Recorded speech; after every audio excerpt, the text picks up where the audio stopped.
Welcome, friend. You have found a place of positivity and kinship.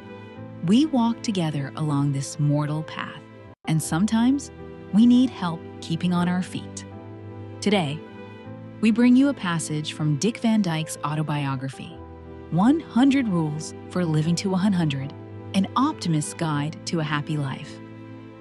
Dick Van Dyke has been a bright and beautiful light, shining on our world for such a very long time, and he has been an example of unceasing good cheer. This passage is from the very first chapter of his autobiography, and it sets a sweet and honest tone for everything that follows. Some of his earlier roles included playing crotchety older men, inspired by figures from his own life. Now, here we are, many decades later. I'm 99, as old, if not older, than these characters. I'm not playing a super old anymore. I am a super old. Speaking now from this position of centenarian authenticity, I can look back on my old man roles and say, some stuff I got right. Mostly, it's the physical deterioration that feels accurate. Like my old characters, I am now a stooper, a shuffler, and a teeterer. I have feet problems, and I go supine as often as is politely possible. Those fake old-timers smack their dentures. I chew nicotine gum all day long, still decades after I quit smoking. My sight is so bad now that origami is out of the question. I have trouble following group conversations and complain frequently about my hearing aids, though I would never refer to them as ear trumpets. I'm not that old. At mealtime, I spill stuff, and when my wife Arlene asks me to put on an unstained shirt before we go out, I get impatient. It's got blueberry stains all over it, she'll say. Polka dots are in again, I'll reply. But the superficial stuff, the physical decay is about the only thing I share with the old guys I played way back when. Thank God that on the inside I am as different from them as I could get. Those guys were just so peppery. And in case that's an old-timey word, let me translate irritable and sharp-tongued. The only measly joy they got out of life was through malice against other people. Also, there was an underlying sadness to a lot of the old guys I played. Their best years were behind them. They were dusty relics, forgotten by the world. I get that. I do. Though I still do guest spots on TV and ads and videos, I miss going to the studio every day for a regular series. Work that gave me so much pleasure and purpose. And every single one of my dearest lifelong friends is gone, which feels just as lonely as it sounds. It's frustrating to feel diminished in the world, physically and socially.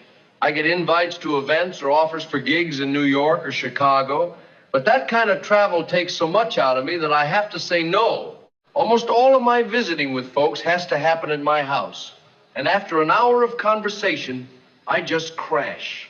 On top of that, recent and unfolding current events could turn anyone sour and dark, young or old.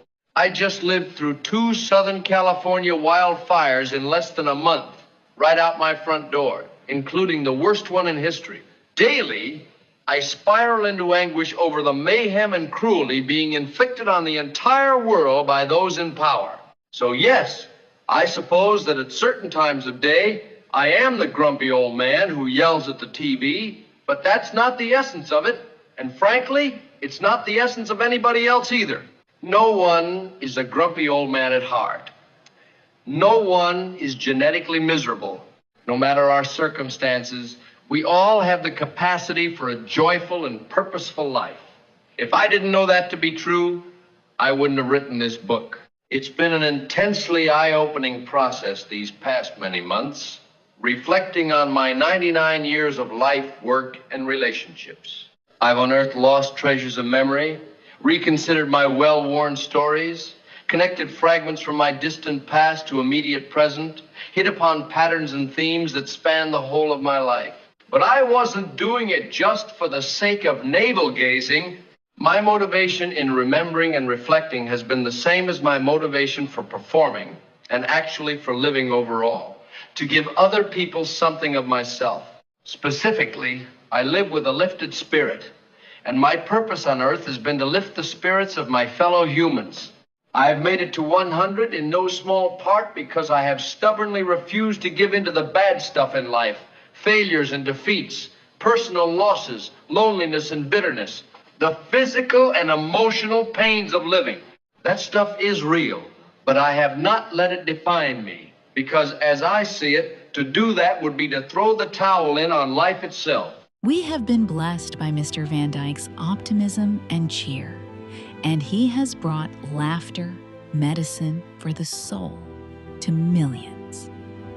Thank you, Mr. Van Dyke, for sharing your light and life with us. Until next time, my friends, be of good cheer.